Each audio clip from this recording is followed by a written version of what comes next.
आर्या श्रीमती दुलारी Singh college के YouTube channel पर आप सबका स्वागत है। मैं आपको बीएड सेकेंड सेमेस्टर विज्ञान वर्ग के छात्रों के लिए जीव विज्ञान शिक्षण पढ़ाऊंगा।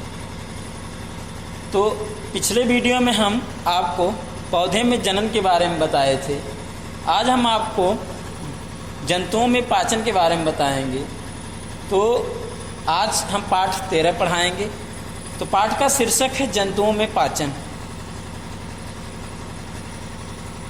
आप सभी को इस लेक्चर में पढ़ाए गए पाठ का नोट्स तैयार करना है। तो चलिए शुरू करते हैं। आज का टॉपिक है जंतुओं में पाचन। तो पाठ 13 जंतुओं में पाचन, डाइजेशन इन एनिमल। तो आपको पाचन पढ़ना है। तो पाचन जो है पोषण का ही पार्ट होता है। तो सबसे पहले आप जानिए पोषण है क्या, यानी न्यूट्रिशन। तो किसी जीव द्वारा पोषक पदार्थों को ग्रहण करना और उनका उपयोग करना पोषण कहलाता है। होता क्या है, जैसे कोई भी जो जीवधारी होता है वह, या मनुष्य मान लीजिए कि वह भोजन के ठोस आहार या तरल जो भी आहार है उसको ग्रहण करता है। तो उसके जो जटिलतम पदार्थ होते हैं, वही जटिलतम पदार्थ जो होते हैं टूटकर सरलतम पदार्थ में बदल जाते हैं। फिर वह क्या होते हैं, वही सरलतम पदार्थ जो होते हैं कोशिकाओं में पहुंच करके कोशिकाओं के ही भाग बन जाते हैं, उसी में आत्मसात हो जाते हैं, जिससे जीव के शरीर में वृद्धि होती है। यानी कोशिकाओं के जीवद्रव्य में वृद्धि होती है तो इससे शरीर में वृद्धि होती है, तो जिससे पोषण करते हैं। अब पोषण का ही चरण हमने आप बताया पाचन होता है। तो पोषण में निम्न 5 चरण होते हैं, यानी स्टेप्स ऑफ न्यूट्रिशन। कौन कौन से चरण होते हैं? पहला अंतर्ग्रहण यानी इंगेशन। इंगेशन है क्या? चूँकि मनुष्य जो हैं ठोस आहार को जो है वह ग्रहण करता है अपने मुख द्वारा, या तरल आहार को चूस करके ग्रहण करता है। तो फिर इसके बाद अब उसी यानी ग्रहण करके अंदर जो है, जिसे मान लीजिए एक मुंह में लिया, मुंह से जो होते हैं ठोस आहार को चबा करके निगल लिया और तरल आहार को चूस करके अंदर निगल लिया। तो इसी को अंतर्ग्रहण कहते हैं, भोजन का अंतर्ग्रहण कहते हैं, यानी इंगेशन ऑफ फूड कहलाता है। अब पाचन की बात करते हैं। पाचन है क्या? डाइजेशन ऑफ फूड है क्या? तो जो भोजन के जटिल अघुलनशील पदार्थ होते हैं वह सरल घुलनशील अवस्था में बदल जाते हैं, और जब सरल घुलनशील अवस्था में बदल जाते हैं तो वह अवशोषण योग्य हो जाते हैं। फिर अवशोषण के बाद वह कोशिकाओं के अंदर पहुंच करके जो है आत्मसात हो जाते हैं, कोशिकाओं के भाग बन जाते हैं। इसे स्वांगीकरण कहते हैं। तो स्वांगीकरण के फलस्वरूप ही कोशिकाओं के जीवद्रव्य में वृद्धि होती है, जिससे शरीर में वृद्धि होती है। अब अवशोषण की बात करते हैं। अवशोषण है क्या? जैसे ठोस आहार जो था वह पच गया, पचने के बाद जो पाचित पोषक पदार्थ होते हैं वह जो है, जैसे मान लीजिए आंत दीवार में पाचन हुआ, कि पाचन के बाद क्या होता है कि रुधिर नलिकाओं में मिल जाते हैं। आंत में उपस्थित पतले पतले रुधिर केशिकाएँ होती हैं या लसिका केशिकाएँ, तो उनके माध्यम से रुधिर में मिल जाना ही क्या कहलाता है? अवशोषण, एब्जॉर्प्शन ऑफ फूड कहलाता है। स्वांगीकरण क्या है? एसिमिलेशन। चूँकि जो भोजन के पचे हुए पोषक पदार्थ होते हैं रुधिर पर संचरण द्वारा शरीर की समस्त कोशिकाओं तक पहुंचा दिए जाते हैं, और कोशिकाओं के जीवद्रव्य के ही अंश बन करके उसमें विलीन हो जाते हैं, आत्मसात हो जाते हैं। इसी को स्वांगीकरण कहते हैं। बहिक्षेपण क्या है? इगेशन। तो जो अपाचित पदार्थ होते हैं वह मल के रूप में बाहर निकाल दिए जाते हैं, जिससे बहिक्षेपण या मल परित्याग कहते हैं। अब चूंकि हमको इसमें पाचन के बारे में पढ़ना है, तो हम आपको पहले पाचन तंत्र के बारे में बताएं कि पाचन तंत्र जो होता क्या है, डाइजेस्टिव सिस्टम है क्या। तो मनुष्य में जो पाचन क्रिया होती है वह आहार नाल में होती है, और पाचन क्रिया में अनेक पाचक ग्रंथियां सहायक होती हैं, जिनसे पाचक रस का स्राव होता है।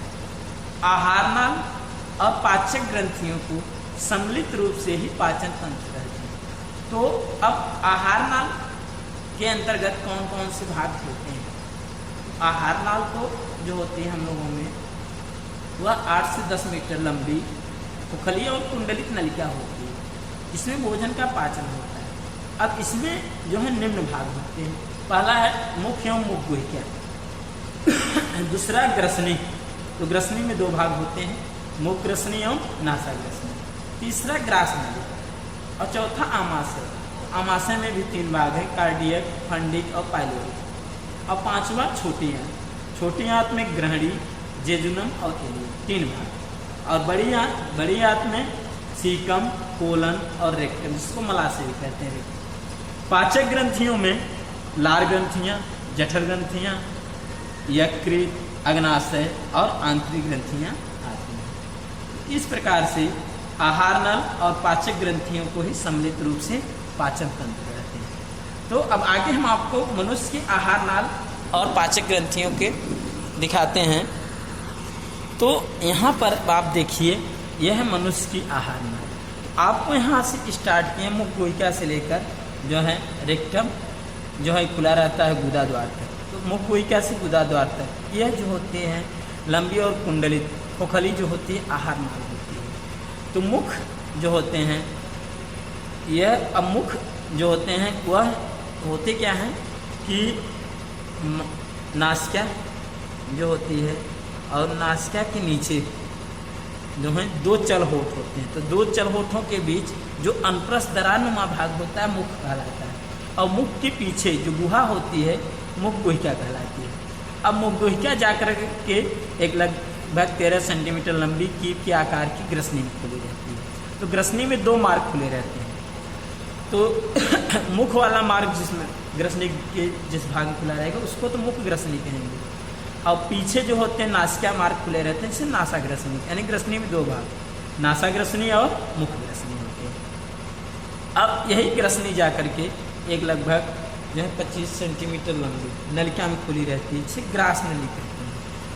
अब ग्रास नली जो होती है यह डायफ्राम को भेद करके बाईं ओर एक जो है हंसिए की आकृति आमाशय में खुली रहती है। आमाशय जो होता है आहार नाल का सबसे चौड़ा भाग होता है।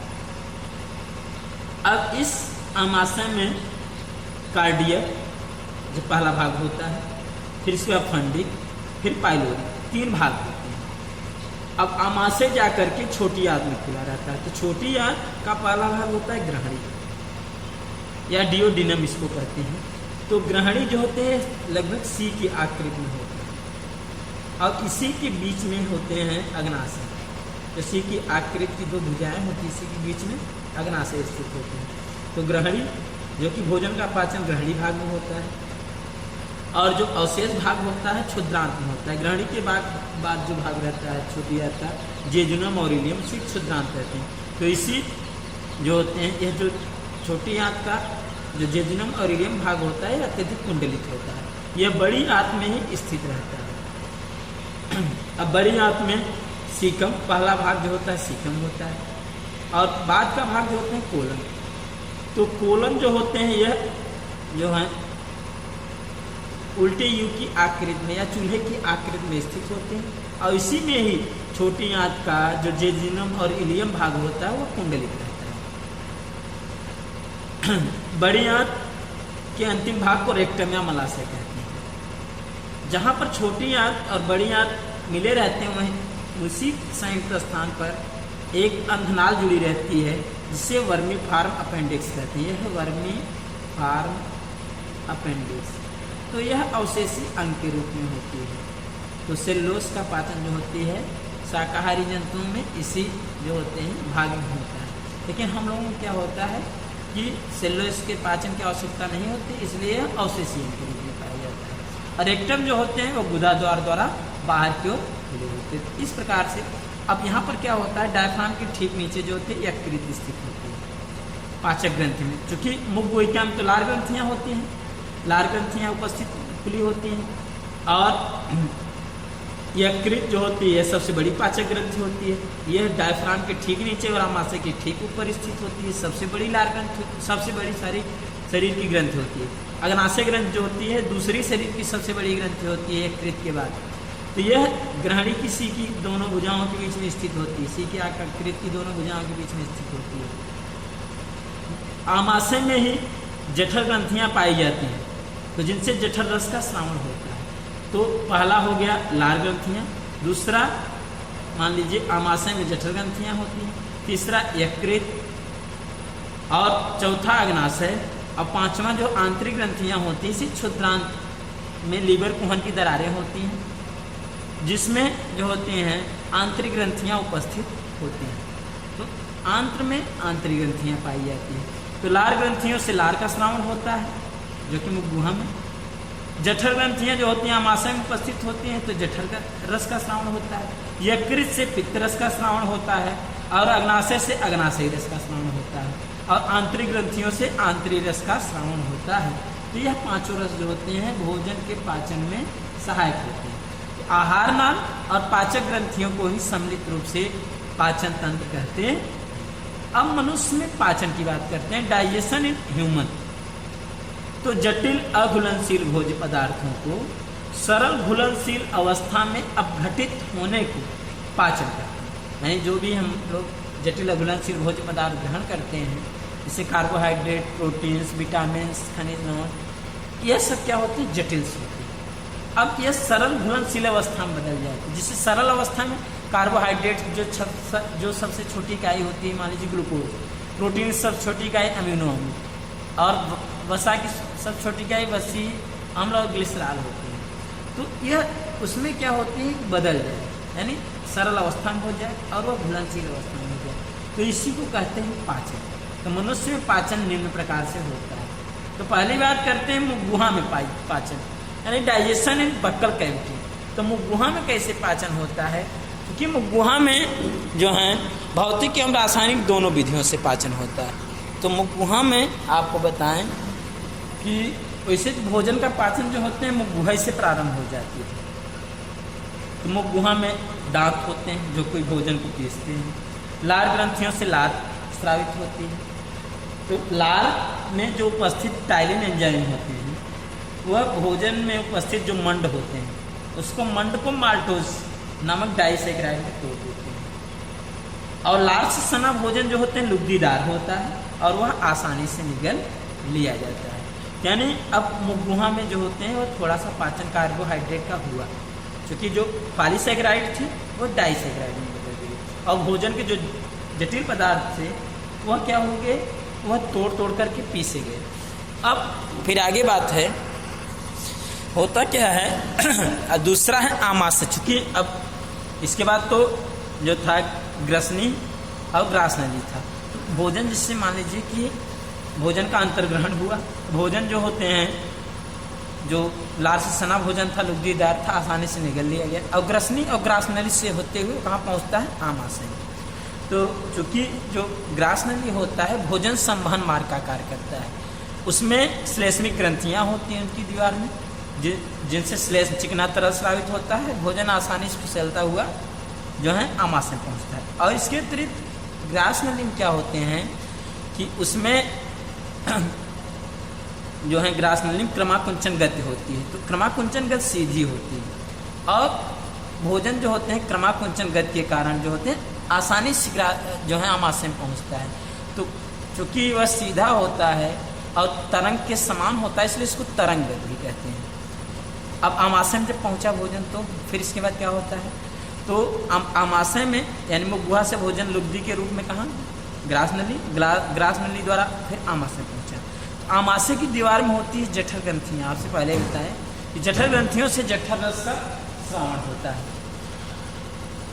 जिसमें अब जठर रस में क्या क्या होते हैं, हाइड्रोक्लोरिक अम्ल होते हैं, और पेप्सिन एंजाइम, रेनिन एंजाइम, और लाइपेज एंजाइम। तो यहाँ पर गैस्ट्रिक लाइपेज कहिए चाहे जठर लाइपेज कहिए, जो एंजाइम लाइपेज एंजाइम होते हैं उसको गैस्ट्रिक लाइपेज भी कहते हैं या जठर लाइपेज एंजाइम कहते हैं। अब होता क्या है कि यह जो हाइड्रोक्लोरिक अम्ल होता है, अब इसके अतिरिक्त जठर रस से श्लेष्म का भी स्रावन होता है। जठर रस में भी श्लेष्म ग्रंथियाँ होती हैं, उनसे भी श्लेष्म का स्रावन होता है, क्योंकि आमाशय में श्लेष्म ग्रंथियाँ भी होती हैं, उनसे श्लेष्म का भी स्रावन होता है। तो श्लेष्म क्या होता है, आमाशय की दीवार पर मर जाता है, जिससे एंजाइम का प्रभाव आमाशय की दीवार पर नहीं पड़ता। और जो जठर रस में उपस्थित हाइड्रोक्लोरिक अम्ल होते हैं यह जीवाणुओं को नष्ट करते हैं, हानिकारक जो जीवाणु होते हैं, भोजन को अम्लीय बनाते हैं, भोजन को सड़ने से बचाते हैं। और जो पेप्सिन एंजाइम होता है यह प्रोटीन पाचक एंजाइम होता है। तो भोजन की प्रोटीन को पेप्टोन और प्रोटियोजेज में तोड़ देता है। और जो रेनिन एंजाइम होता है यह दूध की केसिन प्रोटीन को कैल्शियम पैराकेसिनेट में तोड़ देता है, यानी बदल देता है। तो रेनिन एंजाइम वैसे तो शिशुओं में पाया जाता है, वयस्क में इसका अभाव होता है। तो जो दुग्ध की प्रोटीन का पाचन करता है, अब वयस्क में क्या होता है, दुग्ध की प्रोटीन के पाचन का श्रेय इसी पेप्सिन को दिया गया है। अब गैस्ट्रिक लाइपेज होता है क्या कि यह वसा, जो भोजन की वसा होती है उसको ट्राइग्लिसराइड में तोड़ देता है। अगर आप केयर करिए तो आमाशय में जो है कार्बोहाइड्रेट पाचक एंजाइम नहीं पाए जाते। अब ग्रहणी में पाचन, अब आमाशय में 3 से 4 घंटे भोजन रुकता है और वहाँ से धीरे धीरे जो होते हैं छोटी आंत की ग्रहणी भाग में पहुँचता है। तो जैसे ही ग्रहणी भाग में पहुँचता है भोजन, तो यकृत से पित्तरस और अग्नाशय से अग्नाशयी रस आकर के भोजन से मिल जाते हैं।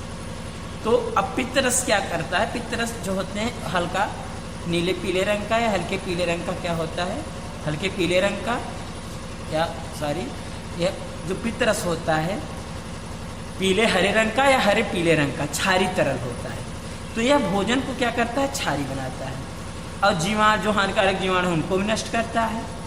और प्लस भोजन की जो ट्राइग्लिसराइड, वसा की जो भोजन में उपस्थित वसा की ट्राइग्लिसराइड होती है उनका इमल्सीकरण करता है। इमल्सीकरण क्या करता है कि जो वसा होती है उसको छोटे छोटे बिंदुकों में तोड़ देता है। जब छोटे छोटे बिंदुकों में तोड़ देता है तो इसके बाद जो अग्नाशय रस में उपस्थित वसा पाचक एंजाइम होते हैं उस पर आसानी से क्रिया कर सकते हैं और उसका पाचन कर लेते हैं। पित्तरस में ही होते हैं बिलीरुबिन और बिलीवर्डिन नामक रंगा पदार्थ होते हैं, जिसके कारण पित्त का रंग हरे पीले रंग का या पीले हरे रंग का होता है। अब बात करते हैं अग्नाशयी रस। अग्नाशयी रस जो होते हैं यह पूर्ण पाचक रस कहलाता है, क्योंकि इसमें भोजन के पाचन संबंधित लगभग सभी एंजाइम पाए जाते हैं।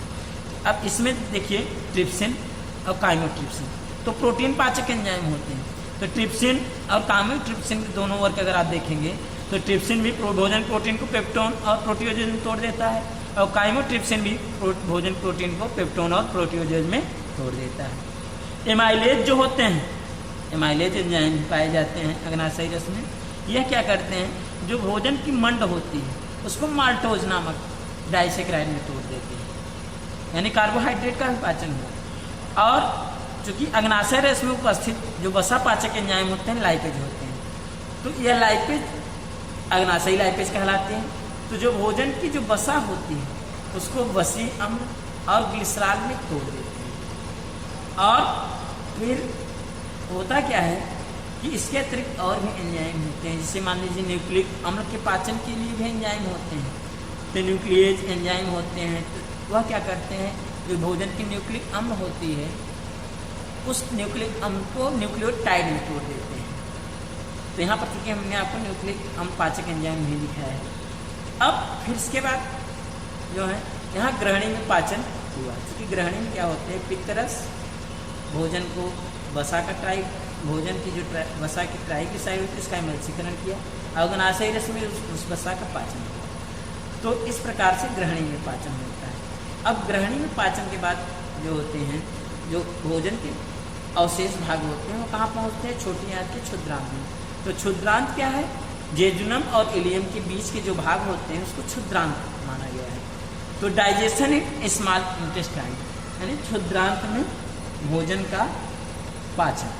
तो होता क्या है, जैसे ही भोजन पहुँचे, भोजन के जो भी पार्ट जो पचे हुए जो नहीं पचे वो भी पहुँचे, तो अब उसमें प्रोटीन के पाचन के लिए इरेप्सिन एंजाइम होते हैं। तो वह भोजन की जो प्रोटीन होता है उसको अमीनो अम्ल में तोड़ देते हैं, क्योंकि इरेप्सिन जो होते हैं यह सामूहिक रूप में होते हैं। वैसे तो कई प्रोटीन पाचक एंजाइम होते हैं लेकिन उनको सम्मिलित रूप से इरेप्सिन कहते हैं, या जो भोजन प्रोटीन होता है उसको अमीनो अम्ल में तोड़ देते हैं। अब आंतरिक ग्रंथियों से चूँकि आंतरिक रस का श्रावण हुआ है, उस आंतरिक रस में इरेप्सिन प्रोटीन पाचक एंजाइम है और आंतरिक लाइपेज जो होते हैं वसा पाचक एंजाइम पाए जाते हैं। तो यह भोजन की जो बची खुची वसा होती है उसको वसी अम्ल और ग्लिसरॉल में तोड़ देते हैं। यानी और फिर इसके बाद क्या होता है कि कार्बोहाइड्रेट पाचक एंजाइम के रूप में क्षुद्रांत में लैक्टेज होते हैं, माल्टेज और सुक्रेज। तो लैक्टेज जो होते हैं ये जो दुग्ध की शर्करा होती है, लैक्टोज नामक दुग्ध की शर्करा, लैक्टेज किसको, लैक्टोज को, लैक्टोज को, जो दूध शर्करा होती है उसको क्या करते हैं कि ग्लूकोज और गैलेक्टोज में तोड़ देते हैं, यानी सबसे छोटी इकाई तोड़ देते हैं। और माल्टेज जो होती है यह जो अनाज की शर्करा होती है माल्टोज, उसको ग्लूकोज में विखंडित कर देती है। और सुक्रेज जो होती है, जिस शर्करा को हम लोग खाते हैं, गन्ना की शर्करा जो केन शुगर होती है, तो सुक्रोज होता है, उस सुक्रोज को ग्लूकोज और फ्रक्टोज में विखंडित कर देते हैं। इसके अतिरिक्त जो होते हैं क्षुद्रांत में न्यूक्लिक अम्ल के पाचक एंजाइम भी होते हैं, तो जैसे न्यूक्लियोसाइडेज होते हैं और न्यूक्लियोटाइडेज। तो न्यूक्लियोटाइडेज क्या करते हैं कि न्यूक्लियोटाइड को पहले न्यूक्लियोसाइड में तोड़ देते हैं, और न्यूक्लियोसाइडेज जो होते हैं न्यूक्लियोसाइड को न्यूक्लियो जो है उसके जिससे उसका निर्माण हुआ रहता है।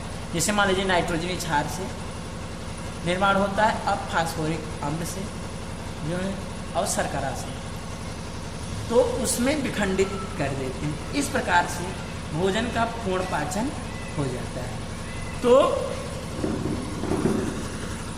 तो आज हम आपको जो है पहले जो है पोषण बताए। पोषण में क्या हुआ, यानी पोषक पदार्थ जो भी थे उनको प्राप्त करना ही, शरीर के अंदर जो है प्राप्त करना ही पोषण कहलाया।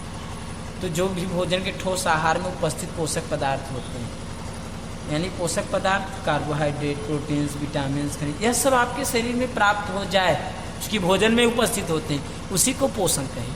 तो बिना पाचन के पोषण नहीं हो सकता, क्योंकि पोषण का ही पार्ट जो होते हैं वो पाचन होते हैं। पहले तो आपने भोजन का अंतर, चूँकि हमने आप बताया पोषण के 5 चरण होते हैं, भोजन का अंतर ग्रहण किए, फिर अंतर ग्रहण के बाद भोजन का पाचन हुआ, यानी जो जटिल पदार्थ से वह सरल, चूँकि जो हम लोग कोशिकाएँ होती है बिना सरल पदार्थ के उनका उपयोग नहीं कर सकती, जटिलतम पदार्थ को सीधे अपने अंदर नहीं ग्रहण कर सकती। तो इसके लिए पाचन जरूरी होता है। पाचन हुआ, पाचन के बाद फिर अब उसका वितरण होना चाहिए कोशिकाओं के अंदर। तो इसके पहले क्या होता है कि रुधिर मिलते हैं, तो रुधिर मिलना ही कहलाया अवशोषण। फिर अवशोषण के बाद उनका परिवहन हो करके कोशिकाओं के अंदर पहुंचा, और कोशिकाओं द्वारा उपयोग कर लेना ही स्वांगीकरण कहलाया। फिर इसके बाद क्या हुआ कि जो नहीं पचा था भोजन का पदार्थ, वह मल के रूप में जो होते हैं बाहर निकाल दिए गए। फिर आपको हमने बताया कि पाचन जो क्रिया होती है, पाचन क्रिया में पाचन तंत्र सहायक होते हैं, जो कि पाचन तंत्र में कई अंग भाग लिए, तो जो भी अंग भाग लिए पाचन तंत्र में उनको सम्मिलित रूप से पाचन तंत्र कहें। तो आपका आहार नाल और पाचक ग्रंथियाँ भोजन के पाचन में सहायक हुआ।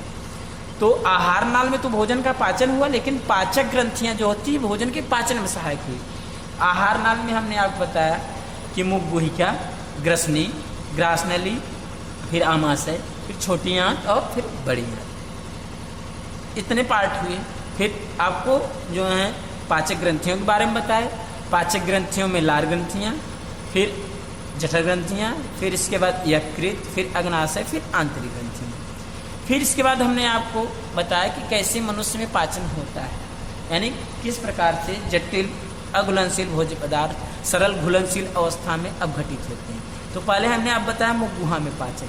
तो मुख गुहा में पाचन हमने आपको बताया कि मुख गुहा में भोजन को पीसा गया, प्रारंभ तो मुख गुहा में हो गया, भोजन को पीसा गया, और लार में उपस्थित जो टाइलिन एंजाइम थे वह मंड को माल्टोज में परिवर्तित कर दिए। फिर वह भोजन जो होते हैं का जब अंतर्ग्रहण हुआ तो ग्रसनी और ग्रासनली से होते हुए आमाशय में पहुँचा। आमाशय में पहुँचा, आमाशय में हाइड्रोक्लोरिक अम्ल वह क्या किए, भोजन को अम्लीय बनाए और भोजन को सड़ने से बचाए, हानिकारक जीवाणु नष्ट किए।